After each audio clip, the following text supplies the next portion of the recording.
hit some anytime goal scorers as well as safe shots from goal for some of these goalies.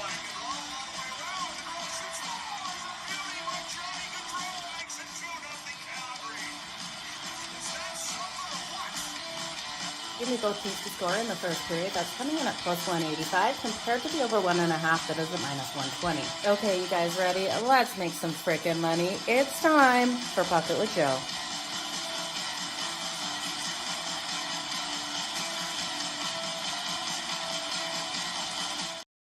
Good morning, everyone. Happy Thursday. Jo here of SportsGrid. It's time for Pocket with Jo over here on SportsGrid TV on X as well as YouTube. Now, crazy game last night out there on the ice with the Dallas Stars getting that 6-3 win over the Edmonton Oilers. If you're riding with me with the series total goals over 35.5, that's exactly how we needed to start the series between these two with 9 goals. We're picking away at that 35.5 to the over. And we were able to get that right around that minus 120, minus 130 mark, depending on your book. So Edmonton did start off strong. They opened up the scoring last night, getting that goal, but Dallas tied it up late in the first. And that absolutely killed me. You guys know I was riding that 3-way money line, and that is the problem with riding a 3-way money line. If you just had the straight up money line and didn't get greedy like I did, looking for that plus 195, and you just had Edmonton, that minus 110, minus 112 kind of mark, you would have pushed and got your money back. So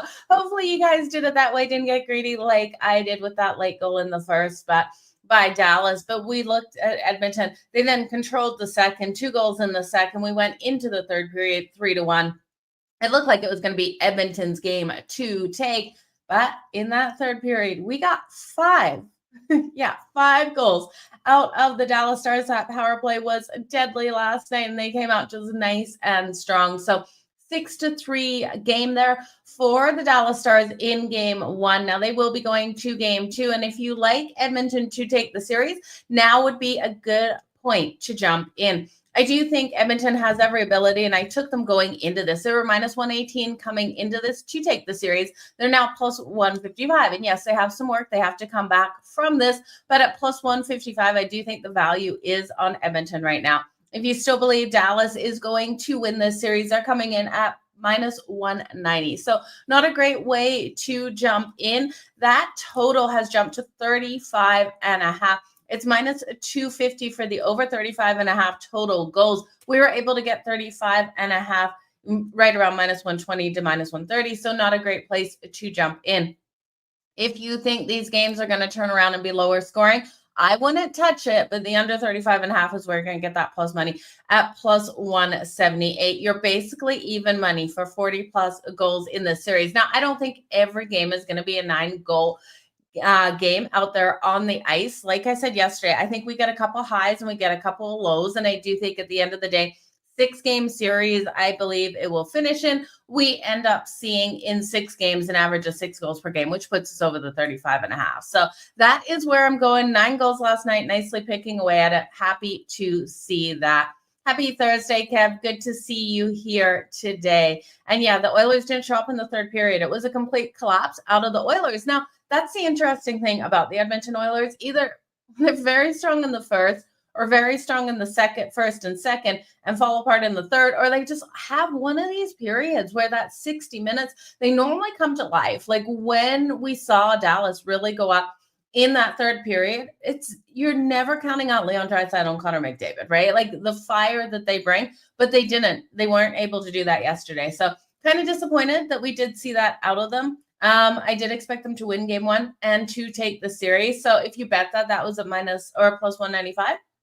So just on the wrong side of that. But let's jump into today's matchup. We got game 2 here between the Florida Panthers and the Carolina Hurricanes. We all know what happened in game 1. Flying over the total, 5-2 win by the Florida Panthers. No empty netters in that one as well. There was power play goals scored. Now, the Florida Panthers up 1-0 in this series are just 3 wins away from getting back to the Stanley Cup Finals. So this team is so motivated to close this one out quick. 2 seasons ago, they were able to sweep Carolina. So there is a possibility that they get the sweep. Maybe bigger possibility that they get the gentleman's sweep, finish this one in 5 instead of 4. You guys, know that I thought this would go to 6, but I am very cautious with that 6 right now with how Carolina looked in that last game. So when we're looking at the exact, I don't want to look at the exact score. I want to look at the spread. If you're laying 1.5 with the Florida Panthers, it's minus 128. So you're not getting a lot of value there. Let's just see what we can get for this game to finish in 4. It's plus 550 for the sweep, if you believe it, plus a 260 for the 5. I can see the 5 hitting. I'm going to take a little bit of coffee money sprinkle on the sweep and the 5. I do think it happens. Now, you guys already know I have the 6, so now I'm going to have a lot of bets out there. I really don't think it goes to 7, though. Carolina's backs will be against a wall tonight. They know they can't go down 2-0 at home here, especially with their consistencies we saw out there on the road. So you're going to get the best out of Carolina, but what does that mean? Looking at game 1, let's break down how game 1 went and what we saw out there. So in game 1, we saw goals in the first period by Verhaeghe and Ekblad out of the Florida Panthers, and Sebastian Aho did answer back for the Carolina Hurricanes. So we saw 3 goals in the first period, not what I expected. You guys know in this series, we're rolling with the under 34.5 goals, and I still do expect it to hit. Not only are we going to have a short series, I think these games revert back to those lower scoring defensive battles out there. We've got a total of 5.5 in this one, and let's just look at the odds here on FanDuel. So plus 106 for the Florida Panthers, minus 128 for the Carolina Hurricanes, and the 5.5 juice to the under at minus 122. I expect this to be that lower scoring game, but because I really don't know what we're going to get out of Carolina's Frederik Andersen, who has had hiccups in the past, and we did see Florida be able to hit him, I'm not going to take the full game total. We're going to isolate the Carolina Hurricanes here. I know their backs are against a wall, but I don't trust them out here to really be able to limit the Florida Panthers. Like I've always said, the path here for Carolina was a lot easier than they should have had. They should have had a little bit more resistance, and no disrespect to the New Jersey Devils, but the New Jersey Devils had those injuries on the blue line. The Washington Capitals, yes, strong team, but you look at a Washington Capitals team that offensively just weren't scoring those goals.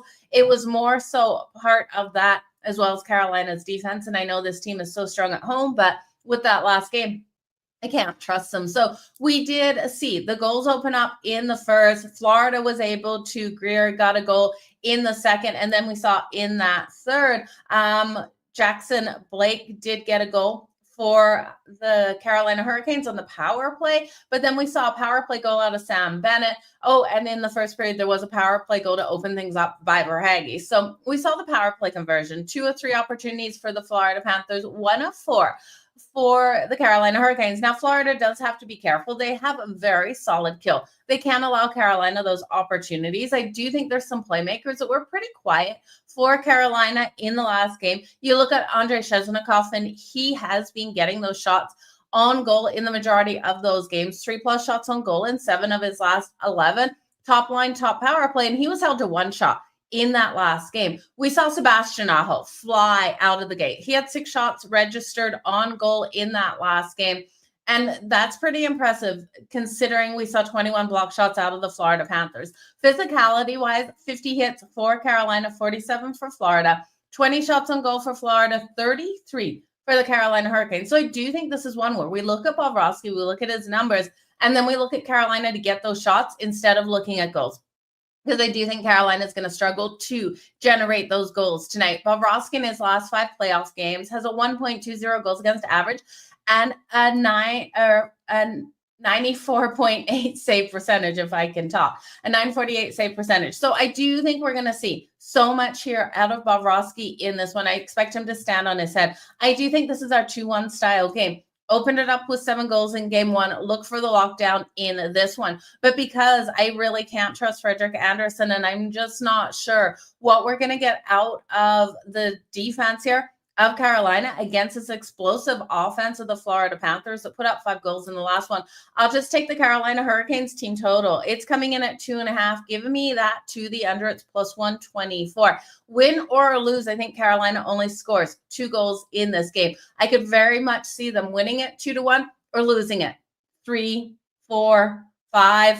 to 2. So that is where I'm going to go. The Carolina Hurricanes team total under the 2.5. Now, you look at the Panthers, they've allowed just 6 goals in their last 5 playoff games, going 4-1 in that span. This team is absolutely dominating out there on the ice. So I'm going to look at some player props. The shots on goals for the Carolina Hurricanes with 33 shots in the last game, and Florida blocking 21 of their shots. You look at realistically, that was over 50 shots directed on net. Florida stepped in front of 21 of those. So I do think those shots are coming. Svechnikov, like I said, 3+ shots on goal coming in at -120. He was held to 1 in the last game. Top line, top power play. He's going to come out. Now, he is juiced at -120, so I don't love it, but I do think he's worth a look.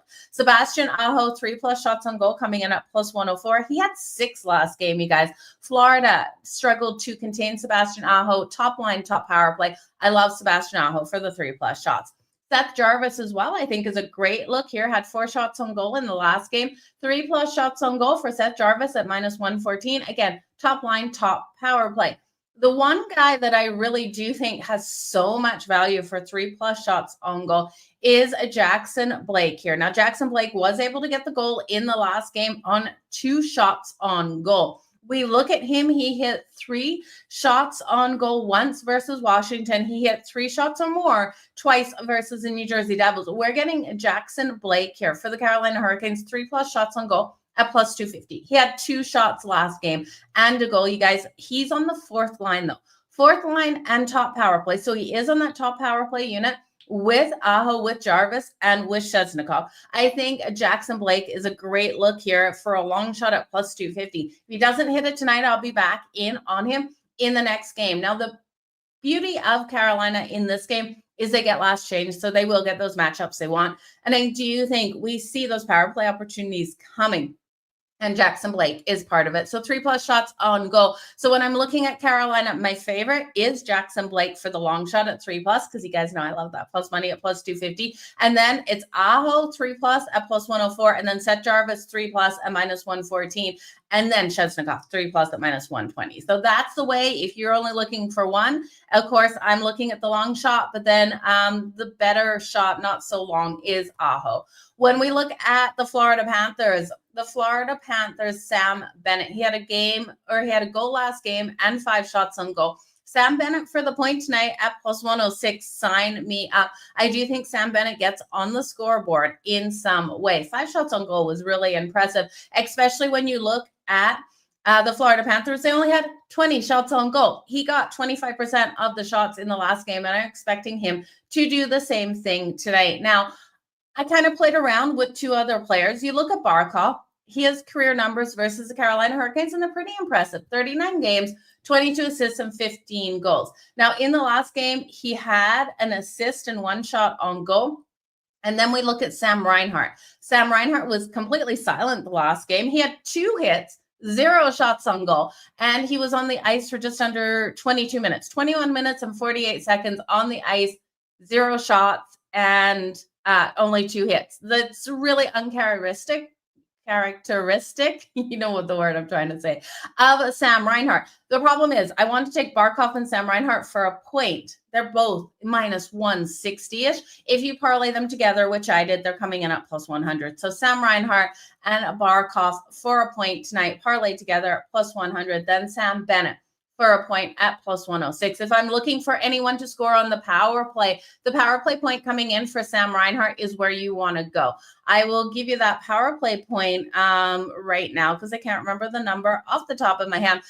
Sam Reinhart for the power play goal or for the power play point. It doesn't have to be a goal. It's coming in at +250. I absolutely love it. I love it more than looking at Barkov and Reinhart for the point together because you guys know I'm a sucker for that plus money. But I do think the power play conversion, Sam Reinhart is an absolute stud out there on the power play. So we should see that conversion tonight. But you guys, yeah, it's like our mini Friday, right? I love that. It is almost a Friday. So you guys, that is it. All the best in all of your bets. I got to head out here right away. So thank you so much for joining me here for Pocket with Jo on SportsGrid TV on X.